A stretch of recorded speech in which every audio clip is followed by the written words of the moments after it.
তার থেকে যেন তারা চোখ নামায়। ওয়াহফাজু ফুরুজাহুম, এবং প্রত্যেকটা মুমিন যেন নিজের লজ্জাস্থানকে হেফাজত করে।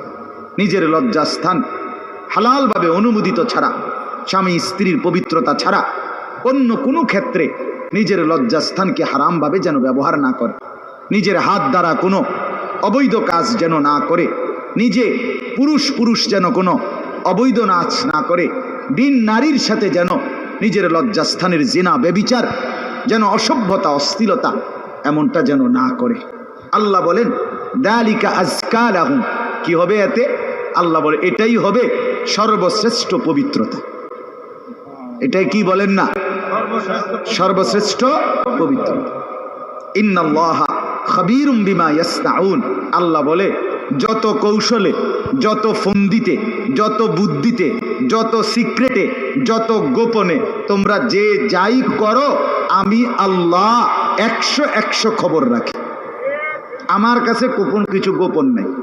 অন্তরের হালাত, বাহিরের হালাত, কক্সবাজারের দৃশ্য আর বাড়ির দৃশ্য, রাত গভীরের দৃশ্য, দিনের আলোর দৃশ্য, গোপন জায়গায়, হোটেলে, রেস্তোরাঁয়, অথবা পার্কে, বিনোদন কেন্দ্রে, অথবা মোটরসাইকেলে আরেক বেটার মেয়ে আরেক দিকে নিলাগা, যাই নাও, যেখানেই নাও, যত গোপন জায়গায়, মা দেখে নাই, বাবা দেখে নাই, গ্রামবাসী শুনে নাই, কেউ জানে নাই, কিন্তু আল্লাহ বলে বান্দা আমার খবর আছে,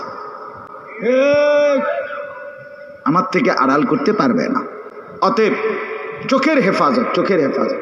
বুড়া মানুষ আপনাদেরকে মৃত্যু পর্যন্ত, 90 বছরের বুড়া, আমার বুড়ো হয়ে গেছি, বয়স হয়ে গেছে না, মানুষের শরীর আড্ডি মাড্ডি বয়স হয়। শাহওয়াত, শাহওয়াত যেটাকে বলে, কামনা বাসনা, এটা কখনোই বুড়ো হয় না, বুড়ো হয় না।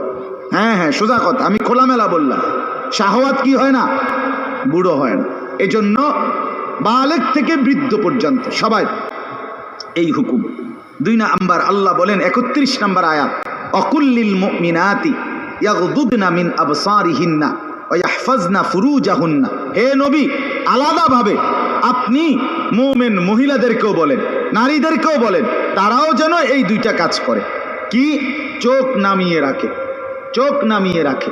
কোনো নারী যেন রাস্তার পুরুষ, ভিন পুরুষ, যাদেরকে দেখার অনুমতি নাই, এই যে দেবর, এই যে ভাসুর, চাচাতো ভাই, মামাতো ভাই, ফুফাতো ভাই, খালাতো ভাই, দুলা ভাই, এরকম মানুষগুলো যাদেরকে দেখার অনুমতি নাই, রাস্তার পুরুষ যাদেরকে দেখার, চোখ ফেলার অনুমতি নাই, তাদের থেকে যেন চোখ নামিয়ে রাখে। ওয়াহফাজনা ফুরুজাহুন্না, আল্লাহ বলে প্রত্যেক নারীকে বলেন হে নবী, তারাও যেন তাদের